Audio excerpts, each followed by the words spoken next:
So we should talk about the Boston Marathon. How did the B.A.A. originally Yeah, become the steward of the Boston Marathon?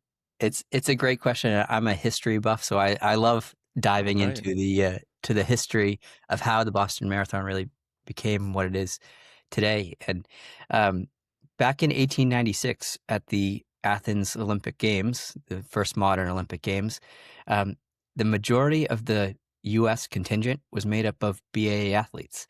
So if you look in the history books, the first medal awarded in the 100 meters went to a B.A.A. athlete, which I think is really unique. But at those Athens games, uh, the team witnessed the power of the marathon, how it was really a dramatic and exciting event to watch, and they brought that back to Boston and said, "Hey, we want to put on a marathon foot race here in Boston in our community." And at the culmination of the B.A.A. Games, which was a track meet in the springtime, they decided to host the marathon. They went out to Ashland at the time, drew hmm a line in the mud, and said, "All right, you're running from Ashland to Boston, 24 and a half miles." And that was in 1897. And every year since, the Boston Marathon has been held.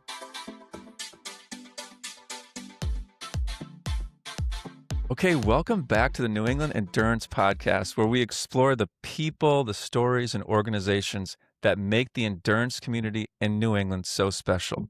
I'm your host, Art Tripotsis, and today's episode gives us a behind-the-scenes look at one of the most iconic organizations in running. Most people know the Boston Athletic Association for putting on the Boston Marathon. But as you'll hear today, the B.A.A. is so much more than just one race. They're a year-round organization focused on health, fitness, and building a community through running. Joining us today is Chris Lotsbom, Director of Race Communications and Media for the B.A.A. Chris is heading into his 12th Boston Marathon on staff and plays a key role in shaping how the B.A.A. tells its story, from working with the media and broadcast partners to supporting professional athletes and preserving the rich history of the event and the sport. So in this conversation, we're going to take a deep dive, obviously, into the legacy of the Boston Marathon. We're going to talk about what it takes to communicate at that scale for that event. And also, I'd love to just learn about all the other events and programs that B.A.A. puts on throughout the year. So welcome, Chris. Thank you, Art. Really excited to talk today. Yeah. So let's get into it. I mean, I'm excited to chat about the B.A.A. because when I think about the B.A.A., and I'm not a purebred runner, I think of an iconic running club in Boston. I think of an elite group of runners. I think of just super well-run events. I think of the Boston Marathon, obviously. I mean, could you start off with a little bit of history of the B.A.A.? I understand it's over 130 years old. Like, were you always purely a running club? Love to hear about this. We were not. And I really love what you noted in the intro, that we're not just the Boston Marathon. We have events from the mile all the way to the marathon, and events for really athletes of all ages and all abilities, all pace levels. And at the BA, we're really focused on really being a part of athletes' journeys, no matter where they are, on their running personal journey. But yeah, the B.A.A. has been around since the 1880s. It's one of the Wow. oldest athletic clubs in the U.S. And originally, it was focused on all sorts of sports: running, rowing, boxing, swimming, you name it. Basically, Oh, every Olympic sport under the sun was uh, part of the B.A.A.'s kind of original history. But as the years went on, really, we found our footing in running, and we've been hosting the Boston Marathon for 130 years. oh, wow. I see. I want to get into a whole thing about the marathon, but I sort of want to just hear a little bit more about the club. I mean, we associate you with the Boston Marathon, but what are we missing? What else is happening at B.A.A. throughout the year? Could you maybe walk us through like the range of events or programs your club and team puts on? Yeah, we'll start with the shortest of distances. Okay. We offer free runs and walks ranging in a mile or 2 miles in distance, through our Boston Moves series. It's a free series for athletes to experience running and walking for the first time, or just getting outdoors and active with their families. So those are held throughout the city of Boston. Like I said, a free, really grassroots events all the way up to the marathon.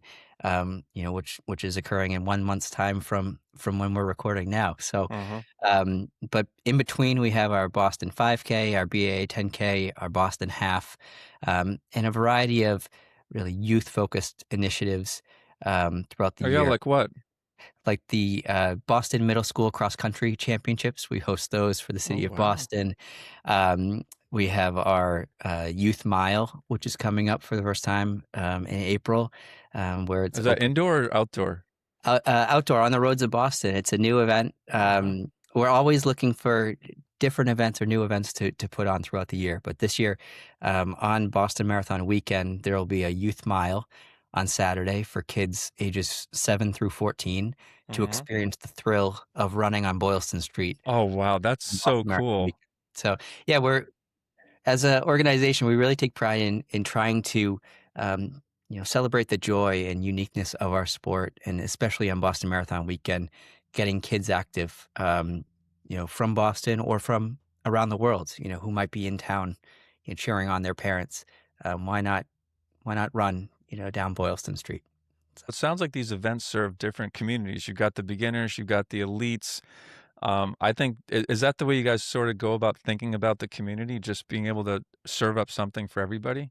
exactly. Yeah. And, when you look at the year as a whole, we really, yes, the Boston Marathon is that crown jewel that everybody thinks of first, but we try to create or provide, you know, different events that cater towards athletes at a variety of distances or a variety of abilities. And that's our part, or we feel it's really a big, part of our jobs as stewards in the running community, stewards in the greater Boston community, in providing these events and these access points for folks to gather and run and not feel pressure, to be as the fastest ones out there. Wherever you are in your running journey, we want to play a supportive role in it. That's really neat. I mean, so you've seen, you've been around for 12 years at the organization, right? And so have you seen the way B.A.A. has sort of created impact locally? Totally. Yeah. I feel like, you know, for, for so long, when you saw the unicorn, you probably often thought, the elite of the elite, the Boston qualifier, those folks who are at the front of the pack. We're really trying to chip away at that a little bit and make the BA events and the BA as a brand more accessible, more fun, more Uh-huh. attainable, if you will, for every runner, or more welcoming for every runner. So, um, through all of our events, especially over the last decade, that's been really a focus of ours to not just focus on the front of the field, but make sure that it's a welcoming experience for every athlete, across the board. Yeah, I think that's something maybe people don't realize. Like B.A.A.'s role in the community, it seems like is maybe broadening. Maybe you've been doing this for a few years now, but when you mention, people can just show up for a beginner run, that's pretty incredible. Is there a calendar on your website we can see like when these happen? Certainly, yeah, definitely on our website, and stay tuned to our social channels, because we're constantly promoting the next event or the upcoming, events on our calendar. Would definitely encourage you to follow our social channels, especially because every time there's a new registration opening, we're posting about it. That's fantastic. Um, so we should talk about the Boston Marathon. How did the B.A.A. originally become the steward of the Boston Marathon? It's a great question. I'm a history buff, so I love All diving right. into the history of how the Boston Marathon really became what it is today. And um, back in 1896, at the Athens Olympic Games, the first modern Olympic Games, um, the majority of the U.S. contingent was made up of B.A.A. athletes. So if you look in the history books, the first medal awarded in the 100 meters went to a B.A.A. athlete, which I think is really really unique. But at That's those awesome. Athens games, yeah, uh, the team witnessed the power of the marathon, how it was really a dramatic and exciting event to watch, and they brought that back to Boston and said, "Hey, we want to put on a marathon foot race here in Boston in our community." And at the culmination of the B.A.A. games, which was a track meet in the springtime, they decided to host the marathon. They went out to Ashland at the time, drew Hmm. a line in the mud, and said, all right, you're running from Ashland to Boston, 24 and a half miles. And that was in 1897. And every year since, the Boston Marathon has been held. So um, So it the was really B.A.A. were the originators of the event. yes, yep, Incredible. yeah, All the right. B.A.A. And at that point there were maybe 10 runners, 10 finishers in that first year, and now we have 30,000, expected. 30,000. So the marathon's come a long, long ways. It's uh, it's really unique to kind of look at each period of the marathon's history and see how it's evolved. When was there an inflection point of when the marathon really started to get more participants and take off? Well, it's funny that the biggest one is around the 100th Boston Marathon in 1996. Before then, it was Oh, a fairly medium-sized event, 10, 20,000 participants. Around the 100th Boston Marathon in 1996, the field size really ballooned up for 1 year and 1 year only to 36,000 or so and set a world record at the time. oh Since then, we've my. come back down to 30,000 is our sweet spot now. But um, it didn't really become this massive event really until fairly recently, Hmm. in the 90s and early 2000s. Um, but we've, obviously it's kind of evolved at different stages, from 10 runners to in the 1890s through, the first time we hit 100 runners or 500 runners or 1,000 runners. Um, for many, many years, the marathon was cut off at 3 hours and 30 minutes. So, um, What does really, that mean? yeah, you had to be pretty fast, to Was that a be. qualifying time or? Yeah, that was they stopped recording times at 3 hours Oh, and 30 really? minutes. So Oh my. so that's why for many, many years, for the large part of I'd say the first 80 editions, 70 80 editions of the Boston Marathon, the field sizes were pretty small because it was a pretty fast race. It wasn't the, you know, mass participatory kind of event that you see, Yeah. today. So, Are there any sort of like lesser known stories or moments from the marathon that stood out ooh, to you as you look back at the I history? one of my favorite parts of the job is updating our media guide or reading through our media guide. And in our media guide, we have 130 years of synopses or history, little anecdotes from history. Um, I love reading about some of the early years where it was the everyday person who lined up on the starting line and ultimately won the Boston Marathon. We're talking Oh, about plumbers. We're talking about, blacksmiths. We're talking about service members who, these weren't professional athletes like you see, hmm. nowadays. They came out on Patriots Day, towed the starting line, and ended the day as champion. And then next day probably went back to their day job. That's So, wild. yeah, there's some really unique stories from the early days. Wow, that's really neat. I mean, so what's it like running this event? Do you have an army of volunteers? I mean, I'd love to know like what happens sort of behind the scenes to get this thing going. Yeah, Safety perspective, just all of it. yeah. I I often compare it to a puzzle. There's so many different folks who are responsible for their specific puzzle piece, and together, as we get closer to April and ultimately race weekend, that puzzle turns into a beautiful masterpiece that Wow. it all comes together. Um, you know, the B.A.A. is a 42 person nonprofit. Hmm. So we really collaborate with so many folks to put on the Boston Marathon. The We're talking, local running clubs yep, local running and clubs, 10,000 volunteers. volunteers. Yeah, 10,000 volunteers come out to support the marathon. Um, we had to turn away 2,500 volunteers this year because so many people want to be part Oh, of the that's Boston interesting. Marathon in one way, shape, or form. Countless vendors or supporters, folks who we um, rely on, as our eyes, our ears, our hands out there on race week itself. Yeah. So What's sort of one thing that might happen behind the scenes with respect to the race communications that maybe most people never think about? yeah, I think you know for as much, it's a live sporting event, so there's always going to be surprises that pop up along the way, but there's elements that we try to choreograph down to a T. So when the champion finishes, everybody who's around the finish line knows exactly what the next steps are. Mm. They'll be congratulated by their family. They'll maybe do a victory lap. They'll then do a TV interview, you know, pose for photos, the award ceremony. There's a very step by step, process that we all really have to be on the same page for it to really flow Hmm. smoothly on race day. There's always going to be hiccups along the way, but we do our best to really dive into the nitty gritty details so that it's as smooth of a show as possible come And race then day. after the top 50 or 100, it's just pure chaos. It's it's definitely different stages during the day. Yeah. When the top of the top runners come through, and then when the masses come through, and of course, our final finishers.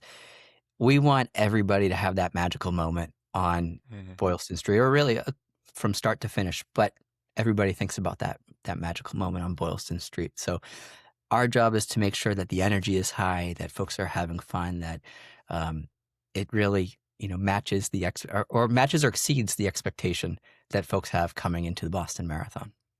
You mentioned 1996 being one of the inflection points. So that's the first year that I actually visited the event. I was attending school at Tufts University. A bunch of us went over. It was mayhem around, the between BC and I think it was, we were just wandering back towards like Kenmore Square. And that's when I realized like how important this event is to people. I mean, there's people running in tears those last few miles. You have chills thinking about it. Like, when did you personally realize the magnitude of the Boston Marathon and what it means to people?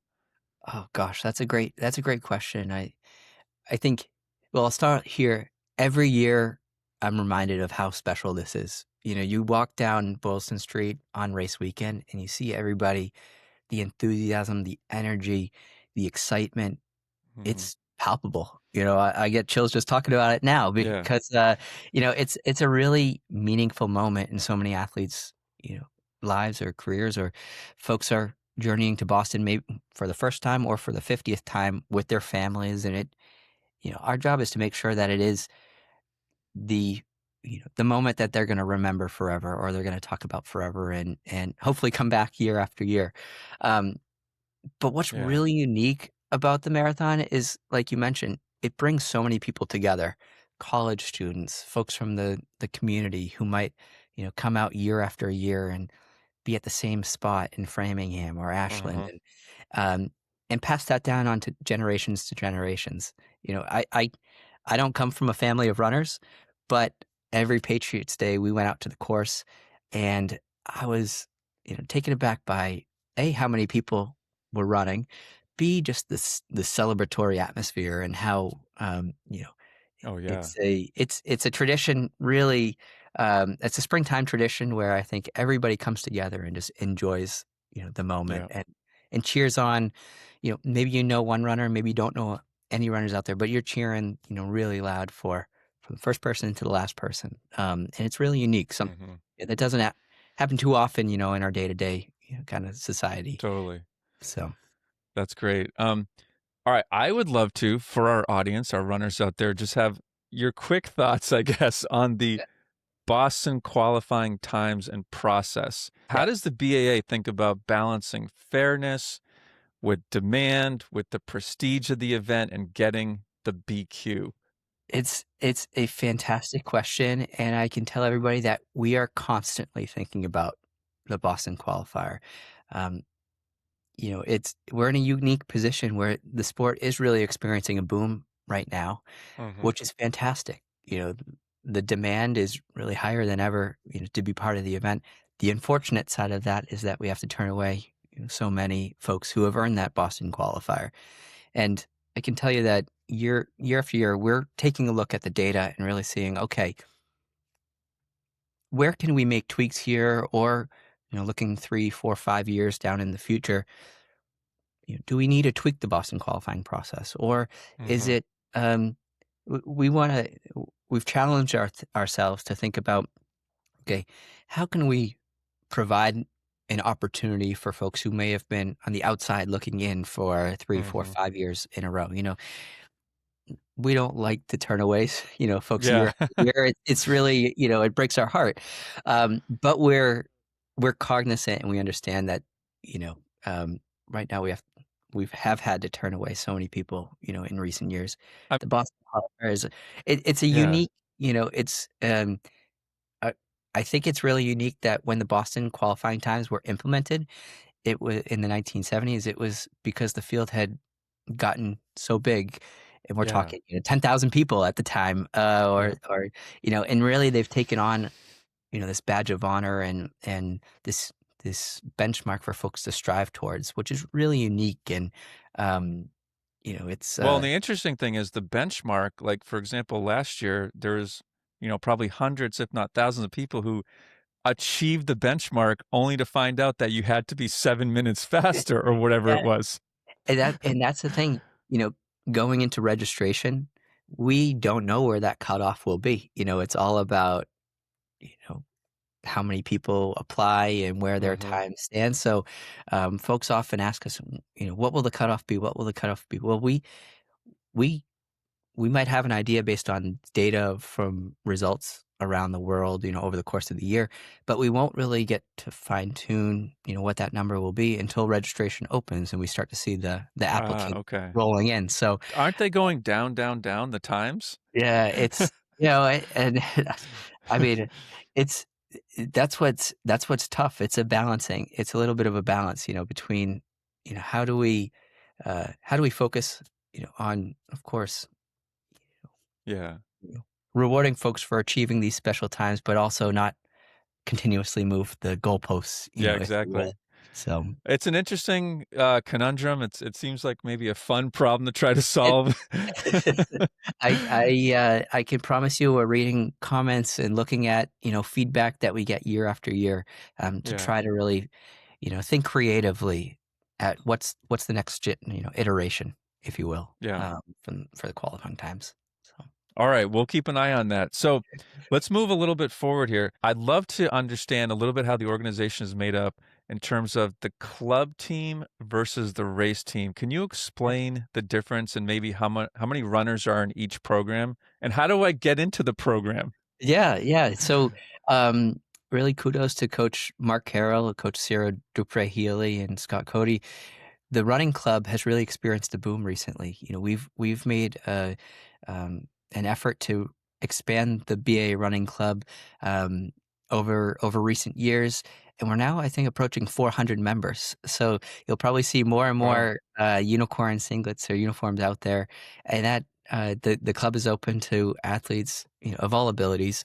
Come out, enjoy practice, long runs together, building camaraderie. Can In anyone join? Yep. Unfortunately, right now we've reached our capacity, if you will, for the club. Anybody can join. We're on a wait list right now, Mhm. but yes, it's open to anybody. The high performance team that you reference is really the top of the top. Olympic trials qualifiers and folks who are competing on a professional level. We've got 5 or 6, I believe, athletes at that level who specialize on the track and on the roads, some of whom will be in the professional field for the Boston Marathon. So, Oh, wow. um, So so let me ask you, if I were an elite collegiate athlete about to graduate and I want to race for a local Boston-based team, I would either be on the wait list or I'd have to be really, really good. I think if you send a note to our coaches, I'm sure they'll be open to discussion or figuring out Okay. what might be best suited for you. We're really um, we want to cater to all abilities, and to your point, we want to be a club that folks are wanting to join, wanting to be part of, wanting to proudly represent at Mhm. at events throughout the area. So, yes, please send if you're interested in the B.A. Running Club or the high performance team, or just the club in general. Do shoot us a note because I know our coaches are eager to Yeah. connect with folks who want to be part of the team. So, Great. Like, how do each of the groups, whether it's the club or the elite team, how do they contribute differently to the ecosystem? yeah, that's a great question. just looking at our BA distance medley events, our 5K, our 10K, our half marathon, really the club team, the running club, they're, you know, ambassadors, if you will. They're out Mm, there in the BA kit running and spreading the joy of the sport, in amongst our races. The high performance team, they might be at the front of the field, hopefully fighting for a podium. Um, but it truly represents that, whether you're at the front of the field or you're an, everyday runner or a casual runner like yeah. myself, or, you might be trying out running for the first time and want to be part of a group, here in Boston, there's a spot for you within the BA running club. Some of the other clubs in the area, I think they have sort of two types of workouts, and I'm curious where the B.A.A. falls. One type of workout is, hey, anybody can show up to our run at this bar or this track. Or the other is like, oh, this is actually a coach led, it's just for members only. Could you speak to those types of workouts that you might offer? Yeah, I know our coaches. I'd say leave a little bit of both, if you will. There's definitely the structured element, of the speed Hmm. work, indoor track work, or soon the outdoor track work, but also the long run, the camaraderie. Not everybody is going to be, podiuming at our races Yeah. or fighting for the win. So we want everybody to have fun. Have fun and push yourself maybe 1% more. What is your favorite B.A.A. running event? You mentioned a whole bunch. Like, what's your That's a hard question. Don't say the marathon. Well, that's the thing. I think, of course, the marathon holds a big spot. I personally love the Boston Middle School Cross Country Championship. It's All a right. very unique event where the BAA and the city of Boston bring out public school students from middle schools across the city to Franklin Park for a a field trip, if you will, Hmm. to run a 1 mile cross country race at Franklin Park, and kind of crown Oh, the that's great. city's champions, if you will. Yep. Um, but more so than just getting out and seeing who's the fastest middle schooler, it's an awesome opportunity for kids to experience running for the first time. Maybe they've done the mile in gym class, but now they're out on Yeah. a Thursday, during the fall, out at Franklin Park. And if you walk run the mile, you're gonna get a medal at the finish line. You're gonna be celebrated, whether you're the first or the 50th, athlete across the That's line. And really cool. that event it's really special because the BAA, the entire staff comes out, and from the moment the kids get off the buses, we're cheering, we're creating, cheer tunnels. We've got signs, we've got noisemakers. We're cheering for them as if they're running the Boston Marathon, and it's a Yeah. really unique event for City of Boston school children. Wow, that sounds really neat. I'm gonna have to check that out. The one that I hear like that just feels like has the most gravitas aside from the Boston Marathon is the BAA 10K. I can't tell you how many people I've met over the years. Like, oh, I'm training for the BAA 10K. Like they put it up on such a high pedestal as like this is where I'm going to try to PR this year. Do you see It's that same sort of Yeah, activity? I love the 10K. It's registration just open, so if anybody's Ah, interested in running the 10K, registration's open now. Um, it's an event we always circle on the summer calendar. It's a great course that goes across the Charles River, runs in Cambridge, and then back over into Boston. It's flat, it's fast, it's fun. Most importantly, um, we always say it kicks off the summer season because mm-hmm. Yep. it's in mid June, and before it gets too hot out there. Yeah, I love the 10K, and it also. Um, and to your point, I think a lot of folks circle that one as maybe I'll try to PR at this race. So, How do you guys view technology in terms of whether it's, I don't know, race event technology or wearables or Strava or the carbon shoes? Like, how is BAA adapting to the changes in tech? we see the trends. We Mm-hmm. see that folks are getting faster, and whether that's because of the technology or the shoes or whatnot, you know, we we're not a tech company, if you will, Yeah. so we don't have don't have our stake put our stake in the ground. But it is interesting to see if it's getting more people involved in the sport or more people interested in, okay, I can get 1% better, or I can push myself 1% more, or push what I think I might be able to achieve. That's Hmm. what we love to see at our events. We love to see folks, you know, maybe achieving that PR that they thought that wasn't possible, or Yeah. pushing the boundaries to say, oh, I never could run a half marathon. And then maybe 2 years down the line, all right, maybe I Yeah. can try a half marathon.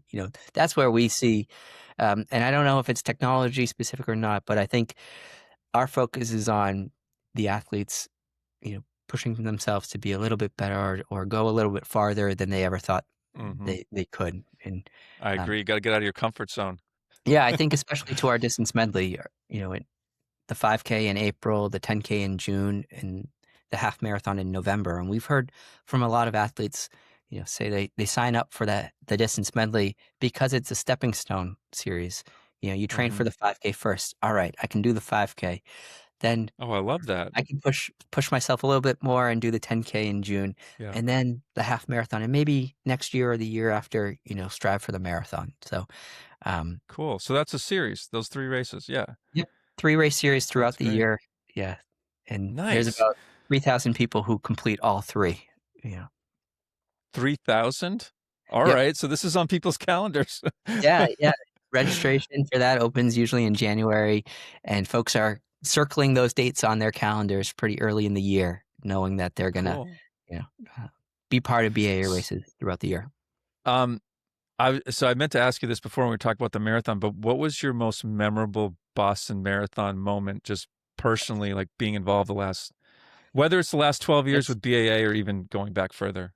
that's a great question. I mean, my mind immediately goes to some of the signature moments. Meb's win in 2014, Hmm. Dez's win in 2018, Des Linden when it. But I think more about just personally. Every year is very unique and different, and it's very hard to pick out one moment maybe that happened on the race cars. For us, behind the scenes, it's the moments leading up to the race, and Yeah. ultimately everything coming together. That's what I think back on. The teamwork, the collaboration, the all the work kind of to get to race day, Yeah. and then everything coming together. On race day itself. Well, and the thing I love is like, you're right, there might not be just one moment, but when you start to get to know some of the athletes, everybody has their own unique trials and tribulations and journeys and how they got the BQ and what happened leading up to it and the injuries and the personal issues. Like, I mean, there's 30,000 athletes, and every single one of them, all 30,000, have a compelling story, yeah, or a reason why they're running, or how they got to the start line. Arguably, sometimes the journey to the start line is more compelling or more meaningful yeah, than the journey from Hopkinton to Boston, in the finish line. So that's what I love hearing when folks tell us their story or share, yeah. their why. That motivates us throughout the year. I can definitely I say know that. it. I mean, how many people have set, let's say, a target of 4 hours and come in at 3:59 or come in at 4:02, and like both stories are like equally amazing. Yeah, and what makes the story even better is when 3 years down the line or 4 years down the line, they've put in the hard work to maybe run 3:55 or Yeah. they've bumped that time down, and you know, it's all part of their running their story and their journey, Hmm. journey to Boston. What else should I be asking you about the B.A.A before we wind down the podcast? What else Awesome. can you tell us, sir? Well, I can tell you that this year's 130th Boston Marathon is gonna be, extra special. Mhm. But just looking to the marathon, in marathon week, there's an event for everybody, whether you're running, you're spectating, you're volunteering. Between our expo, our fan fest, we have a Sam Adams beer garden. We've got our mile 27 post race party on Monday night. Um, we try to make the Boston Marathon much more than just 26.2 miles, and that's it. It's really a weekend, experience. So really encourage anybody who's maybe on the fence to come on down to Boston, and Hmm. and be part of a lot of these events are free and open to the public, and we want you to have a fun time. So no matter if you're young or experienced marathoner or just getting into the sport for the first time, there's something for you on Boston Marathon weekend. So yeah, as you're talking, as someone who serves on a couple of boards, um, I get a chance to look at financials and see how the company's doing. I mean, so you have the race entry fees. Like, what is the money put towards? Is it just put towards like, someone has to pay for all those gates and the tape and the medals and everything. Like, are we a break even business here? I know you're a not for profit, but are we losing money every Yeah. year or what? Well, I don't think I'm the best person to be diving into Okay. that area, but I can say that we do have many generous partners, who are Sponsors and partners and yeah. sponsor the event. Between that and entry fees, you know, we do our best to bring our events to life and make them as enjoyable Yeah. as possible. I'll say that I just you know, can't believe you put this event on with you have 44 people on staff. I mean, I imagine you're yeah. meeting with the mayor and the police chief and just there must be so many meetings leading up to this event. Oh, yeah. There's a lot of meetings. There's a lot of collaboration, and what's really special is everybody feels it takes a sense of pride and a sense of ownership of the marathon in a positive sense, that it means so much to so many different stakeholders, whether it's Yeah. the cities and towns, volunteers, the organizing committee. Everybody wants to put their best foot forward, on Mhm. race day, and not just for the marathon, for all of our events, throughout the year. So, um, Yeah. but especially with the marathon, um, it's something that everybody takes a sense of pride in. And Being Dave McGilvery is he still the race director for this year? Dave's a senior advisor. He's running the Okay. race this year. He's running with his Oh, wow. 3 children. Yeah, he's so he'll be at the start, but then he'll be running the course with his 3 kids, and yeah, he'll be out. I think this is number 55 or 56 in a That's row that he'll be incredible. running. So, yeah, he'll be out there on race day. He's a specimen. So who is the event director? Yeah, so really there isn't a race director per se. There's Committee? a race. Yeah, there's our operations team really handles bulk of the race Mm. director duties, if you will. We have a chief of race operations, Lauren Proshan. Um, Erica Larson is our chief. Um, I'm gonna blank on the title here, but Yeah. she's responsible for much of the logistics that go into Mhm. making sure that the course flows as as we hope on race day, or as expected. So Well, shout out to that whole team. I mean, it's just unfathomable how they pull this off every year so successfully. yeah, Um, it's really cool. Anything else, Chris? Like this has been a great yeah. conversation. I've learned a ton. Is there anything else you'd like to share with the audience? I definitely encourage you to visit BA.org to get a sense of everything beyond the marathon. We talked about some of the Mhm. different events throughout the year, and the more the merrier. The more folks can be part of our events, or be part of, especially some of the youth and community Mhm. events. Those are really geared towards expanding access to the sport, and providing those opportunities for folks who might be newer to the running scene. So, yeah, You guys play an integral part in the community by doing that. That's incredible. Even it, beyond the Boston Marathon, just the other pieces you're doing is just yeah, amazing. we often say, we want to be stewards of the running community and in the greater Boston community. The marathon Mhm. has been here for 130 years, and will, knock on wood, hopefully be here for 130 years and more. Going forward. So it's our job to really keep pushing it forward and keep pushing, providing new and unique opportunities, in the sport. So, I love it. Thank you so much to Chris Lotsbom, from the Boston Athletic Association. Really appreciate you taking the time to join us today, get a deeper look behind the B.A.A. It's clearly not just the Boston Marathon, it's a year-round effort to support runners, build the community, and keep the sport growing here in New England and beyond. So if you enjoyed this episode, be sure to follow us, share it with a fellow runner. Keep supporting your local endurance community. You can learn a ton more about B.A.A. and all their events at baa.org. And thanks for listening. We'll catch you on the next episode and have a great day. Thank you. Thank you, Chris. Thanks, Art.